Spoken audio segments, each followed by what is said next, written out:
আস্তাগফিরুল্লাহ ইন্নাল্লাহা গফুরুর রহিম ইন্নাহু লাকুরআনুন কারীম। আমি কি গান গাইলাম? কথা কয় না। আমি গান গাইলাম? গান গাওয়ার দ্বারা যদি কেউ অলি হইতো তাহলে মমতাজের উপরে বড় অলি আর এই পৃথিবীতে কেউ থাকতো না। এখন যে কোবা অলি হইছে জেলখানায় বুঝতেছে, ঠিক না? মমতাজের চরিত্র ছিল যৌন সুরসুরি তোলা গান গাওয়া। কথা কয় না। খালি বাড়ি এই কি জানি কয় না, একটা ফাইটটা যায়। কোন হুজুর আজকে দেখছেন এই পর্যন্ত ফাইটটা যায় গান গায়? আমরা এক সময় মমতাজ যে গান বাজারে ছাড়তো ওইটার বিপরীতে আমরা আবার একটা গান ছাড়তাম, কারণ ও দিত যৌন সুরসুরি তোলা গান, মানে সমাজের মানুষকে খারাপ করার গান। আর আমরা এটার আবার বিপরীতে কোরআন সুন্নাহ মিশ্রিত করে এই গান আবার বাজারে ছাড়তাম। একবার এই বেটি করলো কি, আমগুর বিরুদ্ধে মামলা করলো, আমার বিরুদ্ধে, বজুর রশিদ সাহেবের বিরুদ্ধে, রেজাল করিম কাউসারি উল্লাপাড়া মারা গেছেন, আল্লাহ ওনাকে জান্নাত নসিব করেন, বলে না আমিন। এই তিনজনের বিরুদ্ধে মামলা করছে। কি জন্যে? উনি যে গান গায় ওই গানের বিপরীতে আমরা আবার বাজারে যে গান ছেড়ে দিই, ওনার গানটা মোটামুটি তলে পড়ে যায়। এখন তলে তো পড়বই, কারণ ও যে গান গায় ওর গলা খালি এমনিও ভালো, কিন্তু তারপরেও কোনো গান ঢোল তবলা ডুগি তবলা খুনজুরি বেনজুরি হারমোনিয়াম কঙ্গু শান্ত electric Dam hockey stick Dam একতারা দুতারা ছাড়া ও গান গায় নাই। আর আমরা হুজুররা কখনো কোনো ঢোল বাদ্যযন্ত্র নিয়ে গান গাই না, কারণ আল্লাহর গান গাইতে ঢোল বাদ্য লাগে না। আল্লাহর সাহায্য থাকলেই, গলা ভালো থাকলেই ভালো লাগে। কথা কন ঠিক কিনা? ও গান গাইছিল কি অনেক দিন আগে, আপনারা শুনছেন কিনা জানি না। এ মমতাজ বেগম গান গাইছিল, খালি বাড়ি পাইয়া বন্ধু খুব খাওয়াইতে চায়। কথাই কবার চাইতেছেন নাকি? ভয় পাইতেছেন নাকি রে? মইরা গেছেন না বাহু? ঘুমাইছেন নাকি আপনারা? তো কথা কবার চাই না করে? কথা কওয়া নাকবো তো। ইনু কথা কবে না, কোনো কথা কবাই, কথা কওয়া নাকবো। কথা কন ঠিক কিনা? কইছে না খালি বাড়ি পাইয়া বন্ধু কোক খাওয়াইতে চাই। আর আমরা আলেম ওলামারা এইটারে বিপরীতমুখী কইরা আল্লাহ এবং আল্লাহ রসুলের পক্ষে উম্মতকে সুন্নতের দরদি বানানি, উম্মত বানানি নিতে বলছি। খালি মাথা পাইয়া হুজুর টুপি দিতে চায়, বলো খালি মাথা পাইয়া টুপি দিতে যায়, কোবারই চায় না। আরে টুপিটা কি নবীর সুন্নত না? কথা কন না কে? টুপিটা কি নবীর সুন্নত না? তো সবাই একটু বলেন না, খালি মাথা পাইয়া হুজুর টুপি দিতে চায়, বলেন খালি মাথা পাইয়া। এমন ভাবে কবেন জমিনটাকে আবাদ করেন ইসলামী আন্দোলনের কর্মী হইয়া, কারণ আগামীর দেশ ইসলামের দেশ, কোনো সন্দেহ নাই। খালি মাথা পাইয়া হুজুর টুপি দিতে চায়, বলো খালি মাথা পাইয়া। আপনারা আপনারা কবার পারেন না?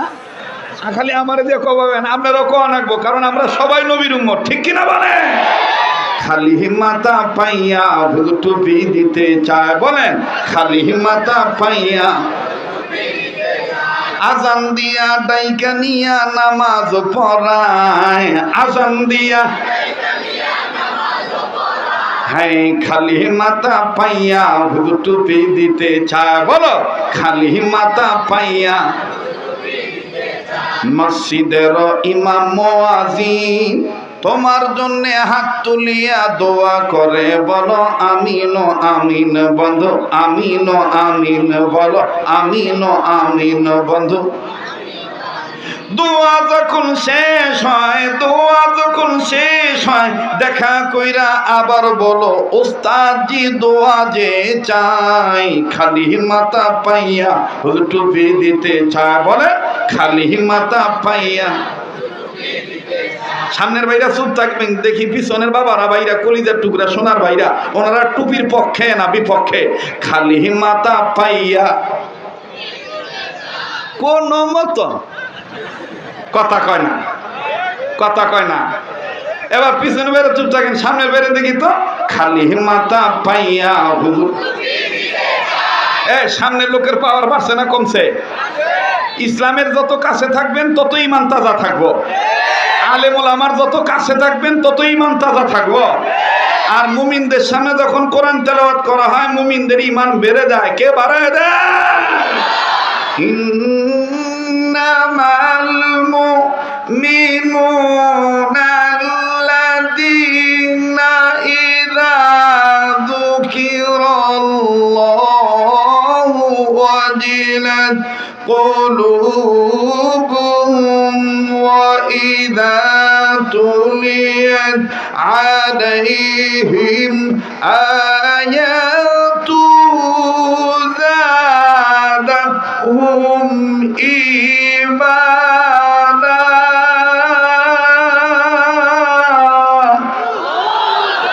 একথা কার? তাইলে আল্লাহর পক্ষে, টুপির পক্ষে, রসুলের পক্ষে আওয়াজ আসতে হবে না জোরে হবে? আমার স্নেহের মুফতি ফাহিম আপনাদেরকে বলেছে ইদানিংও কিছু কোরআন বিদ্বেষী, ধর্ম বিদ্বেষী, ইসলাম বিদ্বেষী আমার বন্ধুগণ কোরআনকে অবমাননা করতেছে। কেউ লাঠি দিয়ে, কেউ গায়ে আগুন লাগিয়ে, কেউ কোরআনকে তুচ্ছ তাচ্ছিল্য করে। আমরা বলতে চাই দেশটা শাহজালালের দেশ, দেশটা শাহ মাকদুমের দেশ, দেশটা আল্লামা মামুনুল হকের দেশ, দেশটা মুফতি ফয়জুল করিমের দেশ, দেশটা হযরত মাওলানা মরহুম দারুল হোসেন সাইদির দেশ। এই দেশে ইসলাম ছিল, ইসলাম আছে, ভবিষ্যতে ইসলাম তার গতিতে চলবে। কেউ যদি অপমান করে, বাধা দিয়ে ঠেকায় রাখতে চায়, তার বিরুদ্ধে যুদ্ধ ঘোষণা হবে, তাকে ছাড় দেওয়া যাবে না।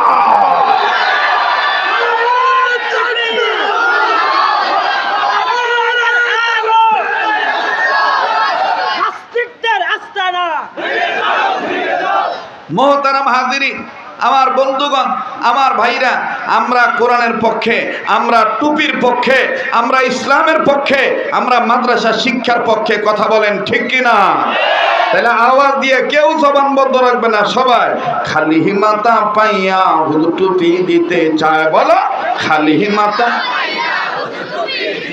ও আল্লাহ তুমি দেখো আল্লাহ, এই গভীর রাত্রে দোয়া কবুল হবো? কে কয় না? খালি তুমি তো দেখতেছো আল্লাহ। কে কয় না যে কব না ওর ভিতরে মুনাফিকি আছে? কথা কন ঠিক কিনা? কারণ আমাদের স্লোগান একটাই, আগামীতে যদি ভোট পাওয়ার সুযোগ, ভোট দেওয়ার সুযোগ আছে, তাইলে আমরা 53 বছর বাপসাচারা কি করছে না করছে এটা হেগো ব্যাপার, কিন্তু সামনে থেকে আমরা স্লোগান একটাই, ইসলামী আন্দোলন কর্মী হয়ে একটাই কথা বলতে চাই, এবারে ভোট দেব ভাই সেই মানুষের যে মানুষ পক্ষে থাকে আল কোরআনে। এবারে ভোট দেব ভাই সেই মানুষের যে মানুষ পক্ষে থাকে আল হাদিসের। নারায়ে তাকবীর, নারায়ে তাকবীর। আল কোরআনের আলো, আল হাদিসের আলো। কোরআন হাদিস যেখানে, আলেম ওলামা যেখানে, নারায়ে তাকবীর। খালি মাথা পাইয়া হুজুর টুপি দিতে চায়। বলো খালি মাথা পাইয়া। আজান দিয়া ডাইকা নিয়া নামাজ পড়ায়, আজান দিয়া খালি মাথা পাইয়া হুজুর টুপি দিতে চায়। আবার খালি মাথা পাইয়া। ইন্নাহু লাকুরআনুন কারীম। মুসলমান ভাইরা আমার বন্ধুরে, গভীর মনোযোগ হয়ে কথাগুলি শোনা চাই। বাজা কেউ চলে গেলে আমার বন্ধুগণ তার যাওয়া দেখে যাবেন না। আরে বাবাজি,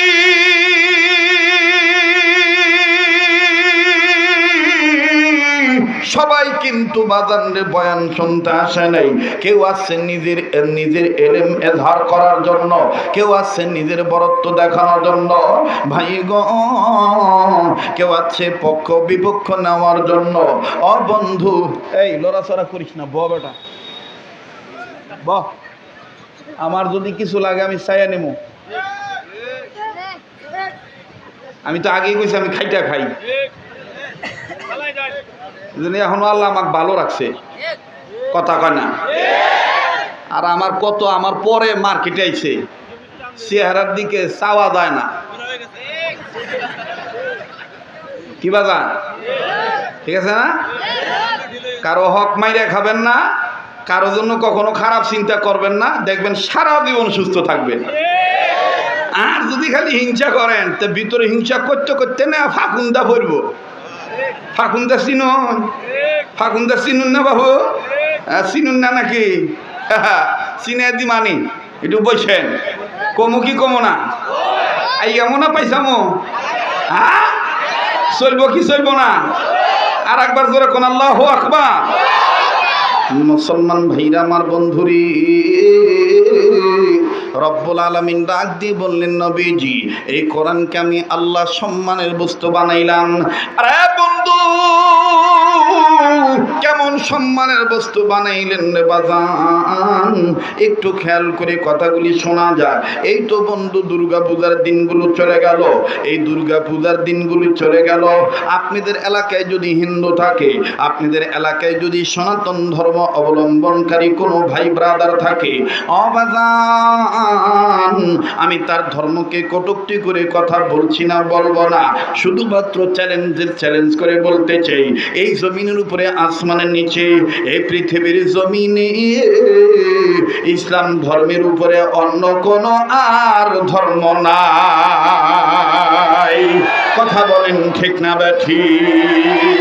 তবে রে বন্ধু, যারা বলে ধর্ম যার যার, ও তো সবার বুঝতে হবে এই লোকটার কলব পয়সা গেছে।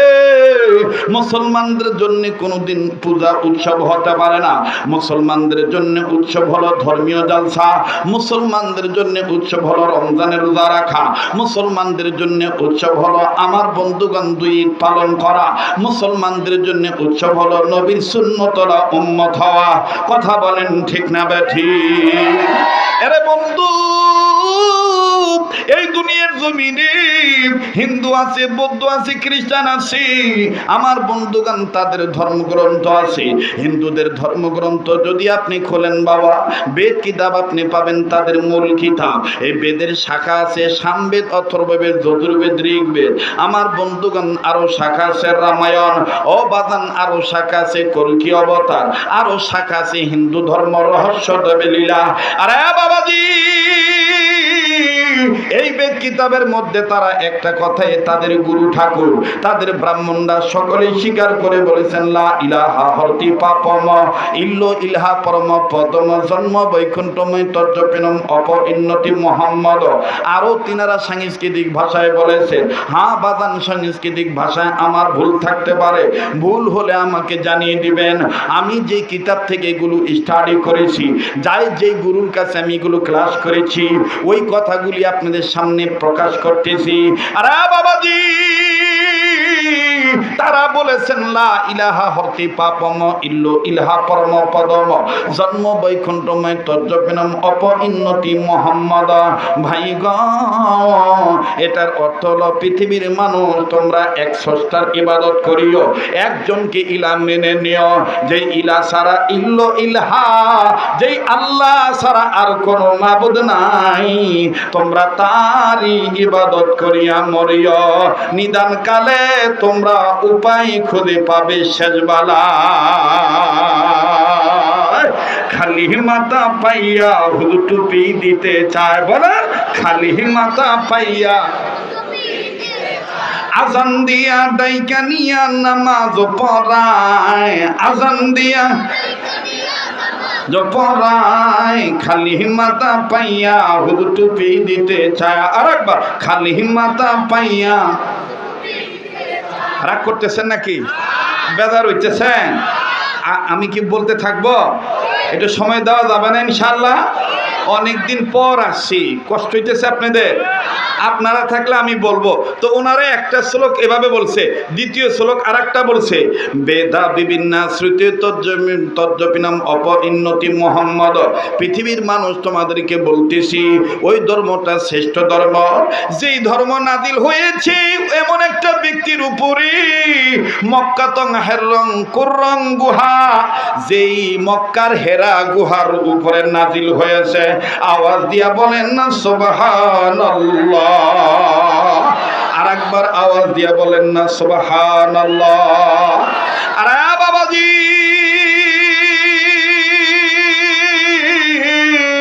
মক্কার রেহেরা গুয়ায় নাজিল হয়েছে কোরআন। আর এই কোরআন হলো সবচেয়ে আমার বন্ধুগণ সবচেয়ে দামি কিতাব। এই কোরআনের শিক্ষা যারা গ্রহণ করবে আমার আল্লাহ পাক তাদের দাম বাড়ায় দিবে। বাবাজি পর্দার আর মা বোনেরা দেখেন আল্লাহ পাক কেমন করে দাম বাড়ায় দেয়। হযরতে ইমাম হাসান হোসেন রাদিয়াল্লাহু তাআলা আনহুমা দুই ভাই আমার বন্ধুগণ ক্ষুধার জ্বালা সহ্য করতে পারতেছে না।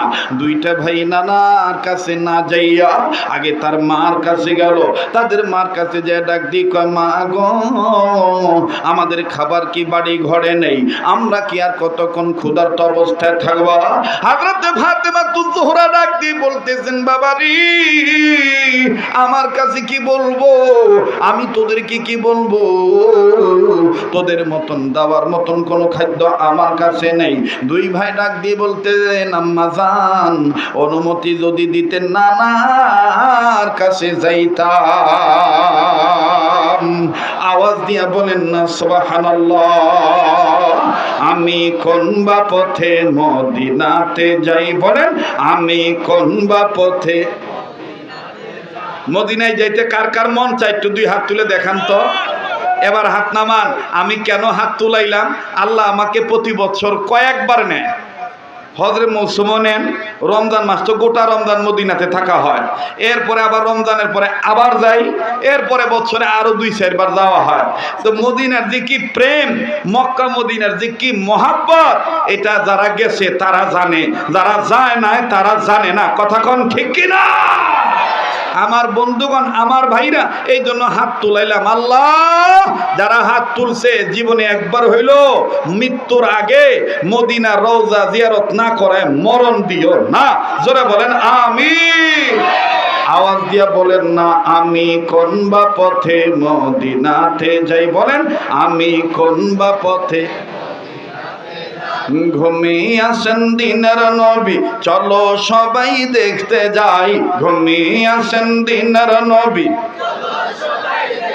আমি কোন বা পথে মদিনাতে যাই। রওজা শরীফ বহু দূরে, লোহিত সাগরের পরে, ঠিক কিনা? উম্মতেরা সালাম দিলে, উম্মতেরা দুরূদ পড়লে নবীজির রওজা পাকে আল্লাহ তাআলা ফেরেশতার মাধ্যমে পৌঁছে দেয়, ঠিক কি না? আমি কোন বা পথে মদিনাতে যাই, সবাই আশিক রাসূল হয়ে আমি কোন বা পথে। ঘুমিয়ে আসেন দিনের নবী চলো সবাই দেখতে যাই, ঘুমিয়ে আসেন দিনের নবী আমি কোন বা পথে মদিনাতে যাই। নারায়ে তাকবীর। তো ডাক দিয়ে কইতেছে, মা অনুমতি দিলে নানার কাছে যাইতে চাই, মনে আছে কথাটা?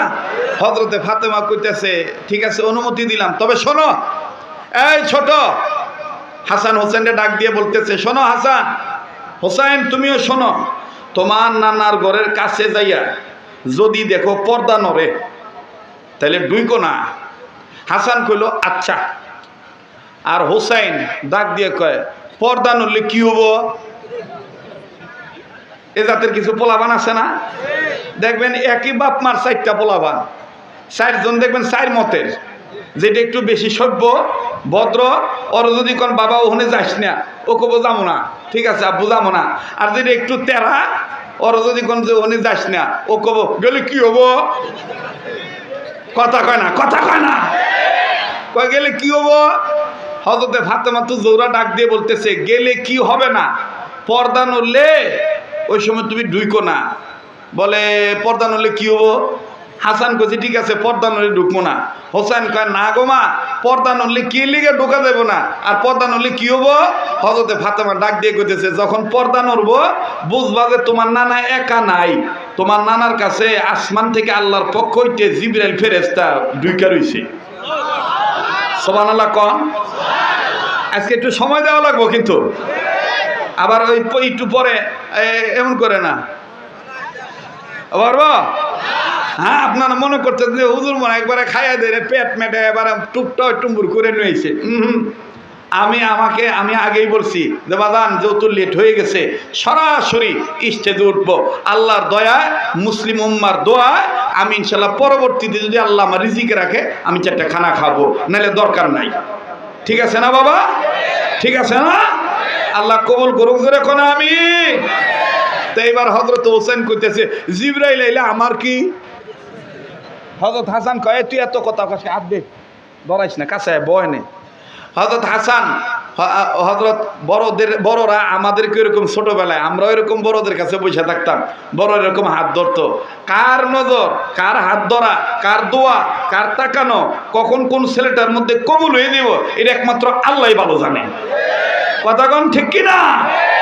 আমার বন্ধুগণ, তো হযরত হাসান কইতেছে এত কত কষ্ট, মায় কইছে পর্দা নলে ঢোকা যাইব না, বাস খালাস। হযরত হোসেন কয় না পর্দা নলে কি হইব এটা জানি নিলাম। কইলো যে জিবরাইল আইব, তো জিবরাইল আইলে আমার কি? তো হযরতে ফাতেমা তো জোহরা ডাক দিয়ে বলতেছেন কোরআন নাজিলের ইতিহাসে এই ঘটনাটা পাওয়া যায়। তবে অনেকে এই কথাটা নিয়ে, এই হাদিসটা নিয়ে, এই কথাটা নিয়ে অনেকে মত প্রকাশ করছে, অনেকে দ্বিমত প্রকাশ করছে, কিন্তু ওয়াজের ক্ষেত্রে বলা যায়। কষ্ট হইতেছে না তো আপনাদের? তো ডাক দিয়ে বলতেছে যে জিবরাইল আসলে আমার কি হবো? কয় জিবরাইল আসলে ঢোকা দেব না, ঢুকলে সমস্যা আছে। হযরত হোসেন কয় আচ্ছা। হাসান কইল ঠিক আছে মা, পর্দা নইলে আমি ঢুকবো না। দেখেন হযরত হোসেন কি চালাকের চালাক মুসলমান ভাইরা আমার। নানা মুহাম্মদের ঘরের কাছে যাইয়া হযরতে হাসান দূর থেকে নজর করে দেখতেছে পর্দা নড়ে কি নড়ে না। হাসান রাদিয়াল্লাহু তাআলা বুঝতে পারলেন, আজ করতে পারলেন হ্যাঁ আমার কথাই সত্য, কেমন জানি পর্দা নড়াচড়া করে। বাবাজি হযরত হাসান আমার বন্ধুগণ দূর থেকে উনি থমকে দাঁড়াইলেন। না না না না, এখন কাছে যাওয়া যাবে না, কেননা আমার নানা একা নাই, আপনার কাছে চলে এসে জিবরাইল মা বলেছে। কিন্তু হুসাইন ডাক দিয়ে বলতেছে ওগো ভাইয়া, মায় তো বলে নাই পর্দা নড়লে, মায় বলেছে ঢোকা যাবে না, কিন্তু এত দূর থেকে দাঁড়াইতে মায় বলে নাই। তোমার যদি এত ডর লাগে তাইলে তুমি এইখানে থাকো, আমি সামনে যাই, আমি সামনে যাই, আমি সামনে যাই।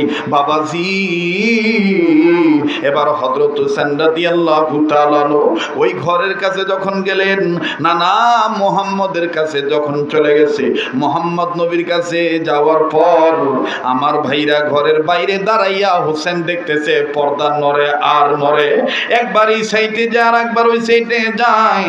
হযরত হোসেন বুঝে ফেলেছেন জিবরাইল আমার নানার কাছে এসে গেছে।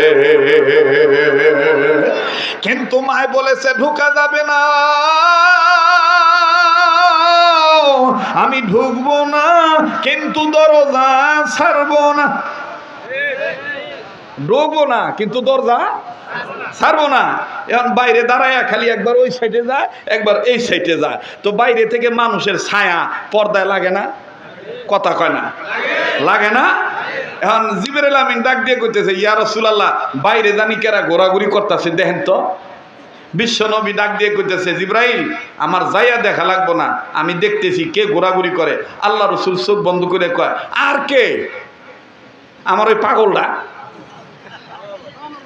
হযরত হাসান রাদিয়াল্লাহু তাআলা আনহু একদম নবীজির মতন ছিল, আর হযরত হোসেন একটু বেশি চালাক টাইপের ছিলেন। এই জন্য আল্লাহর নবী হযরত হোসেনকে বেশিরভাগ আদর করে কইতো এটা আমার পাগল, এটা আমার, আবার কখনো কইতো এটা আমার কলিজা। আল্লাহু আকবার। আমার বন্ধুগণ তো ডাক দিয়ে কইতেছে এটার কেডা? এটা আমার ওই পাগলাটা। তো জিবরাইল আমিন কইতেছে ইয়া রাসূলুল্লাহ, ছোট্ট ছেলে বাইরে ঘোরাঘুরি করতেছে, ওরে ঢুকতে দেন। নবীজি কইতেছে ওরে ঢুকাইলে তোমার সর্বনাশ হইব। জিবরাইল কইতেছে ও ছোট মানুষ, ও আর কি সর্বনাশ করব, ও আর কি সর্বনাশ করব? কয় ঢুকলে টের পাইবে, ও বাইরে আছে বাইরেই থাক, তোমার কাম শেষ করে তুমি যাওগা, পরেও ঢুকবো না। জিবরাইল কয় না না, আমার ভাল ঠেকতেছে না, আমার খারাপ লাগতেছে, ওরে ঢুকবার দেন। নবী কয় না, ওরে তুমি চিনো না আমি চিনি, ওরে তুমি চিনো না আমি চিনি, ও সাংঘাতিক পেছুয়া, পেছু মানে একদম ধইরা বোঝো, পেঁচ দিয়ে ধরবো, তুমি ছোটার পারবা না। জিবরাইল আমিন করতেছে ঢুকান, কিচ্ছু করা পারবো না। আমার ভাইরা, আমার বন্ধু, এবার বিশ্বনবী মুহাম্মদ সাল্লাল্লাহু আলাইহি সাল্লাম যখন জিবরাইলের সাথে এইভাবে কথা বলতেছে, হযরত হুসাইন এই বেটা আবার কানটা এইভাবে দিয়া রাখছে ঘরের দিকে, কি ফুজুর ফাজুর করে কি কওয়া যায়। যখনই হোসেন বুঝতে পারলেন আমার নাম দুইজনে কইতেছি, হোসেন কয় বাঁচা গেল, আমারে মনে ঢোকবার কইব, আমারে মনে হয় ঢোকবার কইব। আবার হযরত হুসাইন বাইরে থেকে লম্বা করে বড় আওয়াজ করে বলতেছে, আসসালাতু ওয়াসসালামু আলাইকা রাসূলুল্লাহ, আসসালাতু ওয়াসসালামু আলাইকা ইয়া হাবিবাল্লাহ। ও নানা ভাই, আমি কি ভিতরে আসার অনুমতি কি পাবো কি পাবো না? আমি একটু ভিতরে আসতে চাই। নবী আমার ডাক দিয়ে বললেন, জিবরাইল এখনো বলতেছি ওরে তুমি ভিতরে ঢুকাইও না, ওরে ভিতরে ঢুকাইলে কিন্তু তুমি পেছে পড়ে যাইবা। জিবরাইল কয়, নবীজি ছোট্ট বাচ্চাটা এত সুন্দর করে অনুমতি চাই, আপনি কেন অনুমতি দিতে চান না? দেন না দেন না, ও আমার সাথে পেছে ফালায় পারবে না, ও সারতে পারবে না। নবী আমার ডাক দিয়ে বললেন, জিবরাইল ওরে তুমি চেনো না আমি চিনি। এবার যখন তৃতীয়বার আবার হযরত হোসেন সালাম জানাইলেন, আল্লাহর নবী সালামের উত্তর দিয়া ডাক দিয়ে বললেন, ঠিক আছে তুমি আসো। আমার বন্ধুগণ হযরত হোসেন যখন ভিতরে প্রবেশ করবে, জিবরাইল আমিন ডাক দিয়ে বলতেছেন, ইয়া রাসূলুল্লাহ ইয়া হাবিবাল্লাহ, এখন আর আমি জিবরাইলের শুরুতে থাকবো না, এখন আমি আমার সুরত পাল্টাবো। আমার ভাইরা, জিবরাইল আমিন ডাক দিয়ে বলতেছেন, বলার পরে আল্লাহ রাসূল ডাক দিয়ে বললেন, ঠিক আছে জিবরাইল তুমি এখন মানুষের সুরত, তুমি এখন তোমার সুরত পাল্টাও। জিবরাইল আমিন সুরত পাল্টাইলেন। হযরতে জিবরাইল আমিন কিতাবে লিখুক লিখি, আমার ভাইরা আমার বন্ধুগণ দাহিয়াতুল কলবি সুরত পাল্টাইলেন, দাহিয়াতুল কলবি সুরত ধরলেন। ইমাম হোসেন ঘরের ভিতর সালাম দিয়ে ঢুকছে, ঢুকিয়ায় নানার চেহারার দিকে প্রথম তাকাইছি। নানার চেহারার দিকে তাকানোর পর এবার নানার পাশে আমার বন্ধুগণ অপর সাইডে যে লোকটা বসা, ইমাম হোসেন ডাক দিয়ে কয়, নানা গো সবসময় আইসা তোমার কোলে বসি, আজকে তোমার অনুমতি চাই, আজ তোমার কোলে আগে বসবো না, যেই লোকটারে দেখতে পাই তার কোলে বসবো।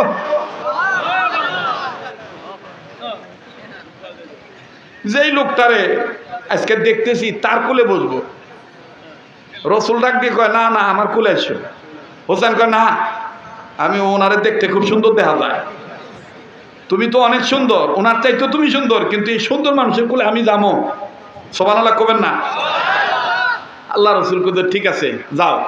যাইয়া সেইরা কোলের মধ্যে বসা সুন্দর করে গলাটা দূরে কয়, এবার ধাক্কা ডাক দিয়ে কয়, প্রায় আইসা তোমারে দেখি নানার কাছে বসে থাকো, খালি হাতে আহ না, না কিছু নই আহ।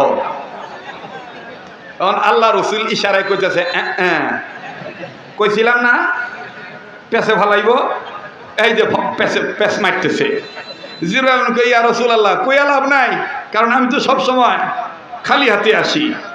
জিবরাইল আমিন কয়, আমার কাছে কিচ্ছু নাই। হযরত ইমাম হোসেন ডাক দিয়ে কয়, কিছুই নাই? তাইলে আমি তোমার পকেটে একটু হাত ঢুকে চেক করবার চাই। এখন ইমাম হোসেন পকেটে হাত দেবে, কিন্তু দেওয়ার আগে একবার আসমানের দিকে চাইলেন, দ্বিতীয়বার নবীর দিকে তাকাইলেন। কেন? কিতাবের লেখক লিখে প্রথম আসমানের মালিক আল্লাহর দিকে তাকাইয়া বললেন, আর দ্বিতীয়ত রসুলের চেহারার দিকে তাকাইলেন। কি বললেন? আল্লাহ তোমার পক্ষ থেকে তোমার নবী আমার নানা মোহাম্মদ কইছে, বিসমিল্লাহ বইলা কোনো হাত বাড়াইলে, কোনো কাজে সুকাজে হাত বাড়াইলে ওই হাত খালি হাতে ফিরিয়ে দাও না। ও যা বললা তা থাক, আমি এখন হাত ঢুকামো, বাকিটা তুমি কইরো। আইটো জোরে কন, আইটো জোরে কন। তো হযরত ইমাম হোসেন বিসমিল্লাহ কয়ে জিবরাইল আমিনের পকেটের ভিতর দিছে হাত। এই দিক দিয়ে আল্লাহ তাআলা জান্নাতের ফেরেশতার সর্দারে ডাক দিয়ে কয়, আরে জান্নাতের যুবকদের সর্দার, ও বিসমিল্লাহ কয়ে আমার নাম নিয়া দিছে জিবরাইলের পকেটে হাত, ওর হাত খালি হাতে কেমনে ফিরাই? যাও, আমি আল্লাহ অর্ডার দিয়ে দিলাম, জান্নাত থেকে 1 ঝোপা আঙ্গুর জিবরাইলের পকেটে দিয়ে আসো। একটু জোরে কন না, আপনাদের মনে খারাপ লাগতেছে গো? হ্যাঁ, বিরক্ত হইতেছেন? চলবো কি চলবো না? বলেন, বলবো কি বলবো না? তাহলে আবার তকবীর দিয়ে এমন একটা ভাব প্রকাশ করবেন যে রাইতে 9টা বাজে। কেডা কইছে রাত গভীর হইছে? সবাই রাত 9টা বাজে, কথা কোন ঠিক কি না? নারায়ে তাকবীর, নারায়ে তাকবীর। এবার বিসমিল্লাহ বলে পকেটে হাত ঢুকেছে, হাতের মধ্যে আঙ্গুর পড়ছে। তা আঙ্গুর যদি হাতে পড়ে বোঝা যায় না? কথা কয় না? আমার হাতের নিচে যদি কাঁঠাল থাকে বোঝা যায় না? বেদানা থাকলে বোঝা যাব না? এখন ইমাম হোসেন এই পকেটে হাতে আর ডাক দিয়ে কয়, না না গো, না না, দেখছ পকেটে খাউন থিয়া, কয় খাউন নাই। এখন জিবরাইল আমিন কয়, সর্বনাশ, আমার খাউন কোথার থেকে আসলো? নবীজি কইতেছে, কি পাইছো? না না ভাই, বাইর করো। এবার বাইর করছে, বাইর করে দেখে যে এক জোপা আঙ্গুর। আল্লাহ রসুল কইতেছে, পাইছো যেহেতু খায় ফেলাও। জিবরাইল আমিন কইতেছে, ইয়া রাসূলুল্লাহ, খাইবো তো ভালো, কিন্তু দিল কে? আল্লাহ তাআলা ডাক দিয়ে কইতেছে, নবী গো, আপনার উপর কোরআন নাজিল করি। এক সাহেবুল কোরআনকে মহব্বত করে হোসাইন, আর এই হোসাইনকে সম্মান, হোসাইনের সম্মান রক্ষা করার জন্য আমি আল্লাহ জান্নাত থেকে এক জোপা আঙ্গুর পাঠিয়ে দিছি। নবী আমার ডাক দিয়ে বললেন, হোসাইন নানা ভাই, ও নানা ভাই, তুমি আঙ্গুরটা খেয়ে নাও। ইমাম হোসেন ডাক দিয়ে বললেন, নানা গো, তোমার শিক্ষা হইল এই যেটা আমি খাবার পেয়েছি, এই খাবার একা খাওয়া যাবে না, মেহমান নিয়ে খাইতে হবে। নানা ভাই, আমি ভাগ করতেছি, দুইটা আমার, দুইটা তোমার, দুইটা আমার বড় ভাইয়ের, দুইটা বাবার, দুইটা মায়ের, আর দুইটা যে লোকের পকেটে পাইছি এই লোকের দুইটা। আমার নবী আবার ডাক দিয়ে কয়, ভাই জিবরাইল, কইছিলাম না তোমার পেছে ফলাইব? এই যে দেখো কি কামি তুমি আরে ঢুকবার দিলা, এই যে এখন পেছে পড়লা। জিবরাইল আমিন ডাক দিয়ে কয়, নবী গো, ইয়া রাসূলুল্লাহ, ইয়া হাবিবাল্লাহ, আমারে পেছে ফলাইতে পারবো না, কেননা আঙ্গুর খাইতে আমি জানি না, আমার জন্য খাওয়া হারাম। আমার নবী ডাক দিয়ে বলেন, জিবরাইল, আজকে তোমার এমন পেছি ফালাইবো, কেননা যেহেতু আঙ্গুর বাগ করে ফালাইছি। হযরতে জিবরাইল আমিন আমার বন্ধুগণ চুপচাপ আছে। ইমাম হোসেন রাদিয়াল্লাহু তাআলা আনহু আঙ্গুর বাইর করে যখন ভাগ ভাগ করে ফেললেন, ভাগ করিয়া ডাক দিয়ে কয়, না না গো, এই যে তোমার দুইটা নাও, এই যে আমার দুইটা, আর দুইটা বড় ভাই, আর দুইটা হলো আমার মার, দুইটা হলো আমার বাবার। ওগো নানা, আর এই অবশিষ্ট দুইটা লোজার পকেটে পাইছি। ও নানা ভাই, আমি এখন তোমারে বলতে চাই, তোমরা যদি বড় আগে না খাও, আমি আঙ্গুর খাবো না, আমি আঙ্গুর খাবো না। আল্লাহ নবী ডাক দিয়ে বললেন, নানা ভাই, আঙ্গুর খাওয়ার দরকার আছে, ঠিক আছে, তুমি আর আমি খাই, ওনাকে জোরাজুরি করার দরকার নেই। এবার ইমাম হোসেন মনে মনে কয়, মায় কইছে, নানার ঘরের পর্দার উল্লে জিবরিল আমিন আসে, আজকে আমার কপাল কত ভালো, পাইছি নানা জিবরাইল, আজকে আমি আরে ধর্ম ধর্ম ধর্ম না খাওয়া পর্যন্ত আমি আঙ্গুর খামো না। এইবার ইমাম হোসেন ডাক দিয়ে কইতেছেন, নানা ভাই, ওগো নানা ভাই, উনিও নানা, তুমিও নানা, কেন তুমি আঙ্গুর খাইতে করতেছ মানা? তুমি কেন খাইবা না? তুমি যদি আঙ্গুর না খাও তাইলে তোমার নাম কি বলো না, তোমার নাম প্রকাশ করো। এবার জিবরাইল আমিনকে নবীজি চোখের ইশারা ডাক দিয়ে কয়, এক আঙ্গুর আইনা ঘরে ঢুকায় পেছে পইরা গেছো, এখন যদি আবার বলো তুমি জিবরাইল, এই বেটা কিন্তু তোমারে আরো পেছে ফেলাই দিব। নাম কইও না, নাম কইও না। আমার বন্ধুগণ, আমার বাইরে নাম কয় না, কয় না, নাম কয় না, কয় না। এবার ইমাম হোসেন ডাক দিয়ে বলতেছেন, নানা ভাই, তুমি কেন নাম বলতে চাও না? তাইলে এখন তুমি বলো তো দেখি, নানা বড় না তুমি বড়? সুবহানাল্লাহ কবেন না? সুবহানাল্লাহ কবেন না? কারে কইতেছে? কারে কইতেছে? জিবরাইল ইমাম হোসেন ডাক দিয়ে বলতেছেন, নাম যেহেতু কইবা না, এত রকম তুমি শুধু বলো, তুমি বড় না আমার নানা বড়, তুমি বড় না আমার নানা বড়। ওরে বন্ধু, আল্লাহর নবী ডাক দিয়ে বলতেছেন, ওগো হোসাইন, তোমার এই নানা ভাইকে জিজ্ঞেস করো, আমি বড় না তোমার নানা বড়? এবার জিবরাইল কয়, যাকে বাসা গেল, আঙ্গুর খাওয়ার কথা বুইলা গেল, আমার নামটা কি তাও বুইলা গেল। এখন 3 নাম্বার প্রশ্ন করলো, আমি বড় না নবী মুহাম্মদ বড়? এবার জিবরাইল আমিন ডাক দিয়ে বলতেছেন, ওগো মুহাম্মদ নবীর হুসাইন, তোমার নানা ছোট, আমি বড়। বড়, কিন্তু নাম কয় না। কয় তুমি বড় না আমার নানা বড়। বলে তোমার নানা ছোট আমি বড়। বলে তুমি কেমনে বড়? নবী মুহাম্মদ সাল্লাল্লাহু আলাইহি সাল্লাম তাবাসসুম মার্কা হাসি দিল, আর দাড়ি মুবারক নাড়তেছে, আর ডেকে ডেকে বলতেছে ভাই জিব্রাইল তুমি বড় না আমি বড়, কি উত্তর দিলা? বলে আমি বলছি আমি বড়। আমার বন্ধুগণ চোখের সাথে ইশারায় ইশারায় নবীর সাথে কথা বলে। ইমাম হোসেন একবার নানার চেহারার দিকে তাকায়, আর একবার জিবরাইল আমিনের দিকে তাকায়। এবার হোসেন ডাক দিয়ে কয় বাবার কি কে বড় বলো না বলো না। ইমাম হোসেন কি জিবরাইল আমিন ডাক দিয়ে বললো নানা ভাই তোমার নানা মোহাম্মদ ছোট, আমি কিন্তু বড়। ইমাম হোসেন খালি চাইতেছে, খালি কোনো মতন যদি একবার কয় আমার নাম এইটা তাইলে ধরবো চাইটা, কিন্তু ও বেটাও খুব চালাক, নাম কয় না। ডাক দিয়ে কয় তোমার না চাইটা আমি বড়। আমার নবী ডাক দিয়ে কয় তুমি কেমনি বড়? জিবরাইল আমিন ডাক দিয়ে বলার পর, জিবরাইল আমিনকে ডাক দিয়ে বলার পর আমার নবী মুহাম্মদ সাল্লাল্লাহু আলাইহি সাল্লাম ডাক দিয়ে বলতেছে ভাই জিবরাইল তুমি কেমন বড় বলো তো দেখি। বলে মুহাম্মদ নবী শুনে নাও তুমি আমার কেমন ছোট, আমি তোমার কেমন বড়। আল্লাহ রাব্বুল আমিন আসমান বানাইলে, আসমান সুন্দর করে বানানোর পর এই আসমান তারকা দিয়া সাজাইলেন, এই আসমান চন্দ্র সূর্য দিয়া সাজাইলেন। চন্দ্র দিয়ে সাজানোর পরে আমার আল্লাহ আমি জিবরাইলকে বললেন জিবরাইল দেখো তো দেখি আসমানটা কেমন সুন্দর দেখা যায়। আমি জিবরাইল আসমান দেখতেছি খুব সুন্দর লাগতেছে, তবে নবী মুহাম্মদ ওই আসমানের মধ্যে নজর করে দেখলাম অসংখ্য তারকার মধ্যে একটা তারকা অনেক সুন্দর দেখা যায়। এই তারকার দিকে আমি যখন তাকাইলাম হঠাৎ করে দেখতেছি তারকাটা নাই। আবার ওই সুন্দর তারকাটা দেখার জন্য আমি অপেক্ষায় থাকলাম। অপেক্ষায় থাকতে থাকতে 1 বছর 2 বছর না 70,000 বছর কেটে গেল, ওই তারকা পাই না। হঠাৎ করে 70,000 বছর পর ওই তারকাটা আমি দেখতে পাইলাম। আরো যখন সুবহানাল্লাহ।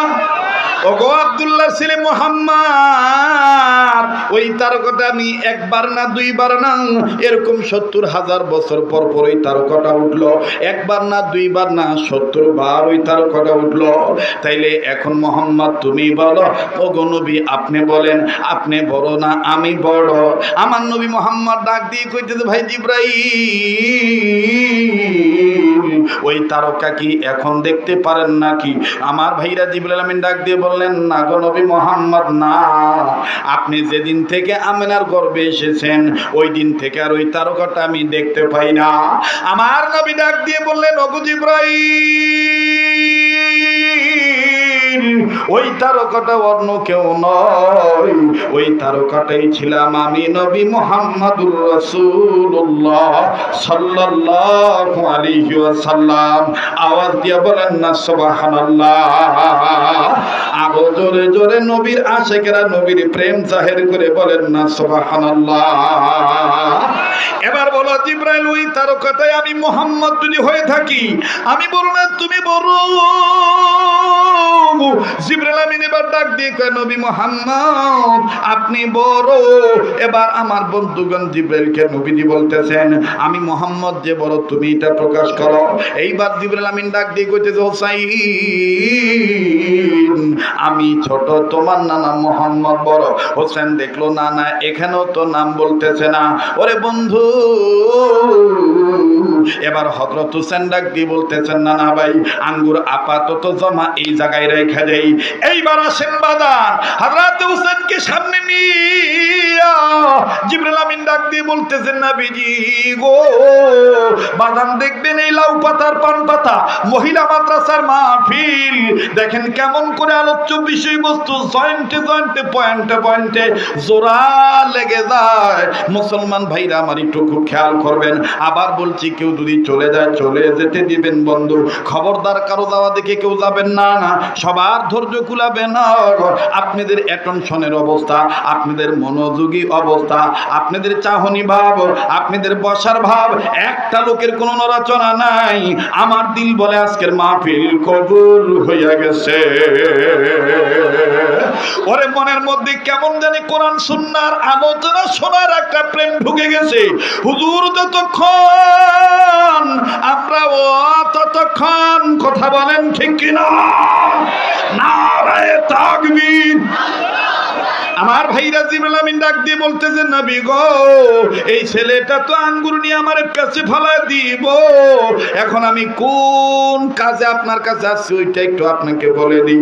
আল্লাহর হাবিব মুহাম্মদ সাল্লাল্লাহু আলাইহি সাল্লাম ডাক দিয়ে বলেন, কি জন্য আসছো বলো? ডাক দিয়ে বলতেছেন, নবীজি ইয়া রাসূলুল্লাহ, ইয়া হাবিবাল্লাহ, আপনার কন্যা ফাতেমাকে আমার আল্লাহ আমার মাধ্যমে আপনার কাছে বলতে বলেছে। আপনার ফাতেমার সাথে আরেকটা নামের টাইটেল আল্লাহ পছন্দ করে লাগাই দিয়েছে, সেই টাইটেলটা হলো খাতুনে জান্নাত। আরেকবার জোরে বলেন না সুবহানাল্লাহ। আরে পর্দার মা বোনেরা, মা গো, কেন তোমার মেয়েকে তুমি এরকম জামিয়াতুল আবরার দারুন নাজাত মহিলা মাদ্রাসায় তুমি আলিফ লাম মিম শেখানোর জন্য দিবা না? কোরআনের হাফেজা বানানোর জন্য কেন দিবা না? দেখো দেখো খাতুনে জান্নাত। এবার বাজান যখন আল্লাহর হাবিব হোসেনকে সামনে নিয়া জিব্রাইলের কথার প্রতি উত্তরে ডাক দিয়ে বলে, আমার মেয়ের নাম খাতুনে জান্নাত, আমার এই মেয়ের আগে তো কেউ জান্নাতে যেতে পারবে না। জিবরাইল আমিন ডাক দিয়ে বলতেছেন, ইয়া রাসূলুল্লাহ, ইয়া হাবিবাল্লাহ, এটা সঠিক না। খাতুনে জান্নাত নাম হইতে পারে বটে, জান্নাতি নারীদের সর্দার হতে পারে বটে, কিন্তু ফাতেমার আগে আরেকটা মেয়ে জান্নাতে যাবে। ওই মেয়েটা কোনো পয়গম্বরের মেয়ে না, ওই মেয়েটা আপনার কোনো সাহাবীর স্ত্রী না, ওই মেয়েটা আপনাদের মতন কোনো পয়গম্বরের মেয়ে না। হযরত হোসেন যখন শুনলো তার মায়ের আগে একজন জান্নাতে যাবে, হযরত হোসেন ডাক দিয়ে বলতেছেন, না না ভাই, অনুমতি দিলে আমি একটু বাড়িতে যেতে চাই। ডাক দিয়ে বলতেছে, কেন কেন? বলে, আমি এতদিন শুনেছি তুমিও বলেছো আমার মায়ের আগে কেউ জান্নাতে যাবে না, আমার মা হলো জান্নাতি নারীদের সর্দারিনী, সাইয়্যিদাতুন নিসা আহলিল জান্নাহ। আবার আজকে একটা নতুন টাইটেল আমার মা পাইলো, খাতুনে জান্নাত, কিন্তু আমার ওই মায়ের আগে একজন জান্নাতে যাবে। এটা কোন মহিলা জান্নাতে যাবে? এবার হযরত হোসেন রাদিয়াল্লাহু তাআলা একটা দৌড় মেরে নিজের মায়ের কাছে যা ডাক দিয়ে বলতেছেন, মা গো, শুনছো নাকি, শুনছো নাকি? মা, তোমার আগে নাকি একজন মহিলা জান্নাতে যাবে। আল্লাহ রাসূলের মেয়ে কন্যা ফাতেমাতুজ জোহরা রাদিয়াল্লাহু তাআলা ডাক দিয়ে বলতেছেন, আমার আগে কে জান্নাতে যাবে? বলে, এটা কে বলেছে? বলে, নবী বলেছে এবং আল্লাহর পাঠানো ফেরেশতা জিবরাইল বলেছে। আমি হযরত হোসেন নিজের কানে শুনেছি। আল্লাহর হাবিব মুহাম্মদ সাল্লাল্লাহু আলাইহি সাল্লামের মেয়ে ফাতেমাতুজ জোহরা ডাক দিয়ে বলতেছেন, একটু পরে তোমার নানা তোমার বাবা আসবে আমার ঘরে, আমি জিজ্ঞেস করব আসলে কথাটা কতটুকু সঠিক, কেন আমার আগে কোন মহিলা জান্নাতে যাবে, কোন মেয়েটা সে যাবে। এবার আমার নবীজি সংক্ষেপ করে বলে দিই, শেরপুরের মা বোনেরা, কেন আপনি পান পাতার চরিত্র ধারণ করবেন না? কেন আপনি এলমে দ্বীন শিক্ষা গ্রহণ করবেন না? মা, তুমি ডাক্তার হইবা, আলেমরা নিষেধ করে না। মা, তুমি প্রফেসর হইবা, আলেমরা নিষেধ করে না। ইসলাম সেইটাকে তোমাকে অনুমতি দিয়েছে, কিন্তু মা, তোমার প্রাথমিক শিক্ষা কোরআন হাদিস দিয়ে গঠন করা লাগবে। মা, তোমাকে পান পাতার মতন রিজার্ভম্যান হতে হবে। মা, তোমাকে আল্লাহওয়ালা নারী হইতে হবে। মা, তোমাকে স্বামী ভক্ত মহিলা হইতে হবে। মা গো, তোমরা আমাকে ভুল বলবো না। মা, আমিও তোমাদের মতন একজন মায়ের সন্তান। ও গো বোন, আমিও তোমাদের মতন একজন বোনের ভাই। হযরতে ফাতেমাতুজ জোহরা রাদিয়াল্লাহু তাআলা আনহার ঘরে নবীজি যখন তাশরীফ আনলেন, আল্লাহ রাসূল সাল্লাল্লাহু আলাইহি সাল্লাম মুস্কি হাসি দিয়ে বলে, হোসেন মনে তোমাকে বলে দিয়েছে তোমার মনটা খারাপ হয়ে গেছে।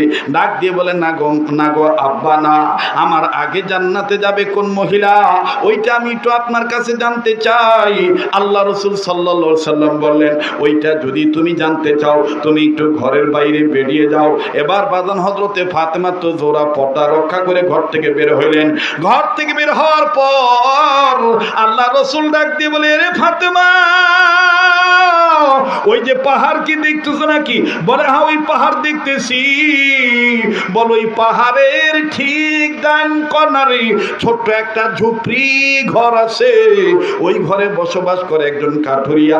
ওই কাঠুরিয়ার স্ত্রী ফাতেমা তোমার আগে জান্নাতে যাবে। হযরতে ফাতেমা তো জোহরা ডাক দিয়ে বলেন, আব্বা অনুমতি যদি দিতেন, বলে তোমার স্বামীর অনুমতি তুমি নিও, নিয়ে তুমি মহিলার সাক্ষাতে যাইও, ওই মহিলা তোমার আগে জান্নাতে যাবে। বাদান এবার হযরতে ফাতেমা তো জোহরা রাদিয়াল্লাহু তাআলা আনহা পরের দিন ঠিক ভাবে বাদান ওই মহিলার সাথে দেখা করার জন্য গেছে।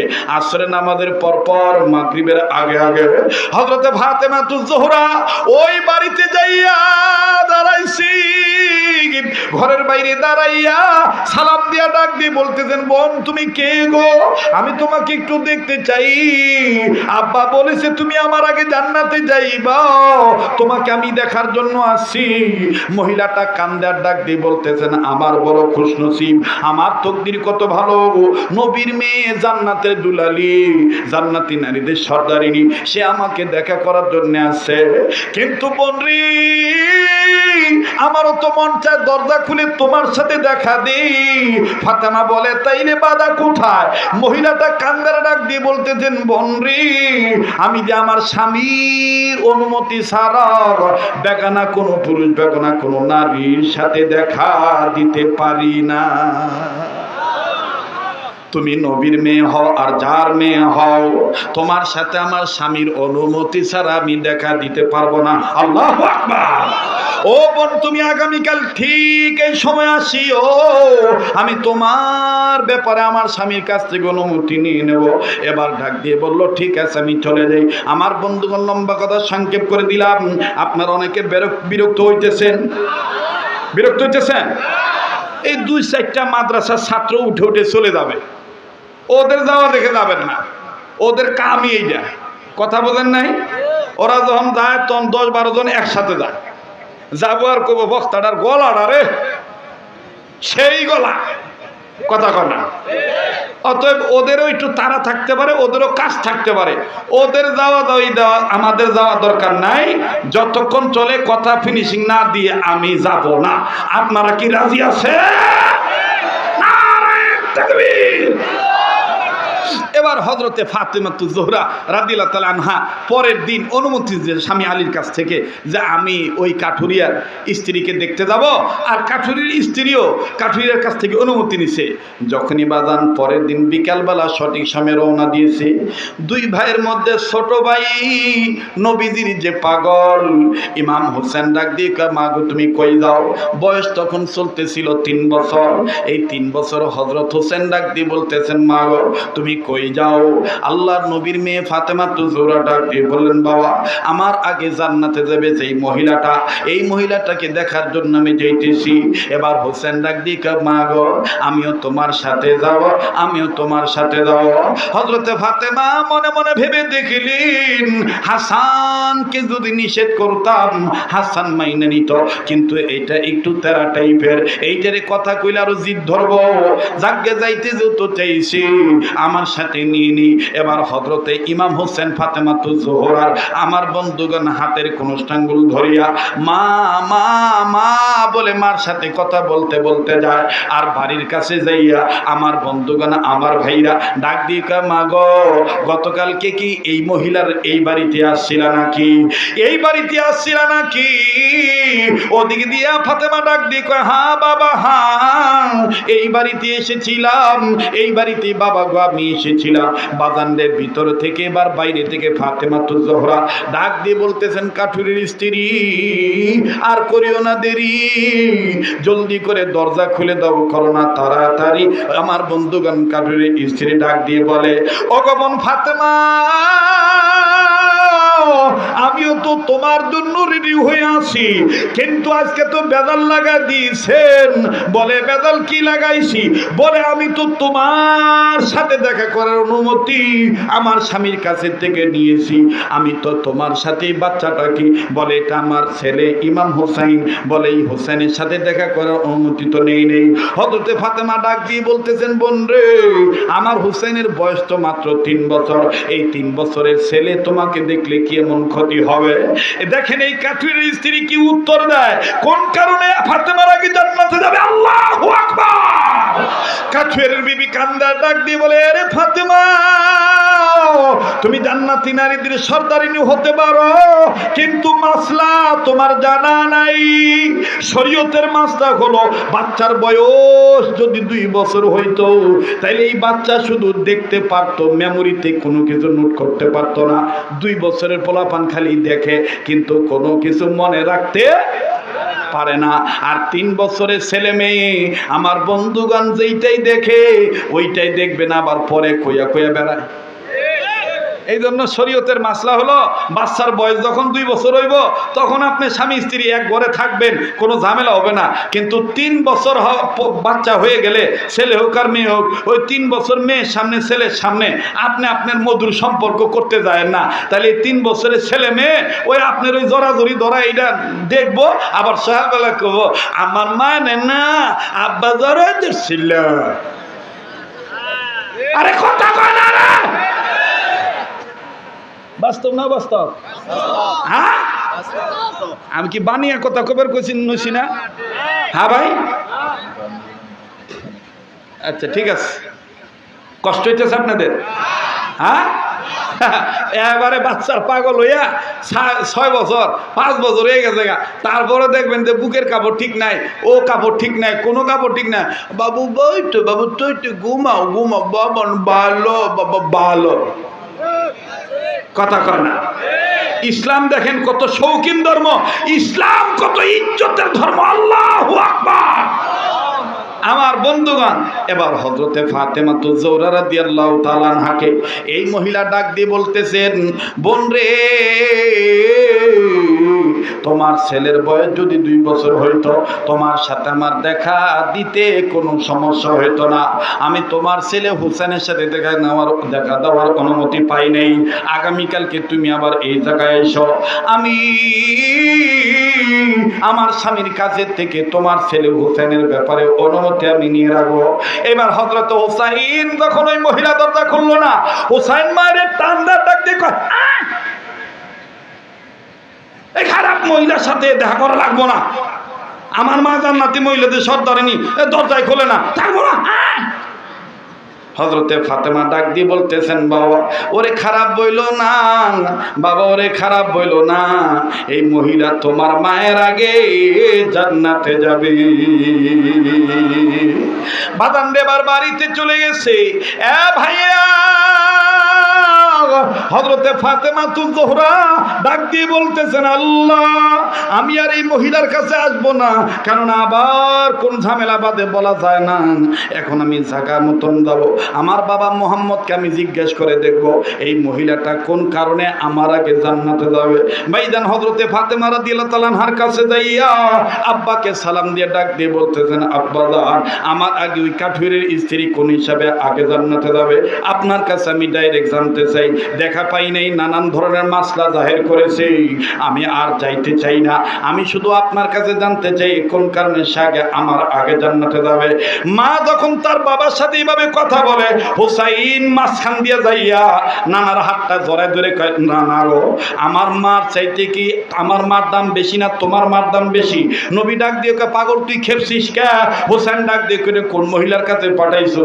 আমার মায়েরে দেখতে যাইতে দেয় নাই, আমার মার জন্য দরজাটাও খোলে নাই, এখন তুমি বলো তোমার মা বড় না আমার মা বড়? আমার নবী হুসাইনকে ডাক দিয়ে বলতেছেন, হুসাইন নানু ভাই, আমার মা জান্নাতে যাবে কি যাবে না এই ধরনের কোনো গ্যারান্টি নাই, তবে তোমার মা জান্নাতি নারীদের সর্দারিনী। হোসেন ডাক দিয়ে বলতেছেন, নবী গো, ও নানা ভাই, তাহলে আমার মা যদি জান্নাতি মহিলাদের সর্দারিনী হয়ে থাকে, এই জান্নাতি নারীদের সর্দারিনীর সাথে এই মহিলাটা দেখা করলো না, এই মহিলাটা কেমনে আমার মায়ের আগে জান্নাতে যাইব? এইটা তোমার কাছে না জানা পর্যন্ত আমি তোমার হাত ছাড়বো না। আল্লাহু আকবার বলেন না, আল্লাহু আকবার। আমার নবী ডাক দিয়ে বলতেছেন, তোমাদেরকে যদি দলিল দিতে হয়, এ আলী কই গেলি, এ আলী কই গেলি? হযরত আলী ডাক দিয়ে বলতেছেন, লাব্বাইকা ইয়া রাসূলুল্লাহ, হুজুর আমি এই জায়গায়। হযরত আলী রাদিয়াল্লাহু তাআলা আনহুকে রাসূল ডাক দিয়ে বললেন, এখন কথা হবে জামাই শ্বশুর হিসাবে, এখন আর হুজুর আর সাহাবী হিসাবে না। আল্লাহু আকবার বলেন না। মুসলমান ভাইরা আমার বন্ধু, খুব খেয়াল করে শুনবেন। আল্লাহ নবী ডাক দিয়ে বলতেছেন, আলী তুমি বলে দাও ফাতেমার আগে কেন ওই নারী হাসতে হাসতে জান্নাতে যাবে? ফাতেমার আগে, দুনিয়ার সব নারীদের আগে কাঠুরি স্ত্রী ফাতেমার আগে কেন জান্নাতে যাবে? ভাইরা আমি বলছি, বলবো, তবে অনুরোধ করে বলবো 2 মিনিট 3 মিনিট 5 মিনিট আর একটা আলোচনা আমি আপনাদেরকে জানাই দিই। অসংখ্য মা বোনের ওয়াজটা শুনতেছেন। হযরতে আয়েশা রাদিয়াল্লাহু তাআলা আনহা আল্লাহ রাসূলকে ডাক দিয়ে বলতেছেন, ইয়া রাসূলুল্লাহ, আপনার কাছে আমি জানতে চাই কিয়ামতের ময়দানে কোন কোন নারী হাসতে হাসতে জান্নাতে যাবে? রাসূল ডাক দিয়ে বলেন, 1 নম্বর আমার বিবি খাদিজা, 2 নম্বর তুমি আয়েশা, 3 নম্বরে হযরতে সুমাইয়া, 4 নম্বরে ফেরাউনের স্ত্রী বিবি আসিয়া, 5 নম্বরে আইয়ুব নবীর বিবি রহিমা। এবার আম্মা জানা আয়েশা ডাক দিয়ে বললেন, নবী গো, আমি শুধু 5 জনের একজনের কথা একটু জানতে চাই। ভাইজান 5 জনের কথা বলতে গেলে অনেক লম্বা সময় লাগবে, আমি শুধুমাত্র একজন নারীর কথা বলবো।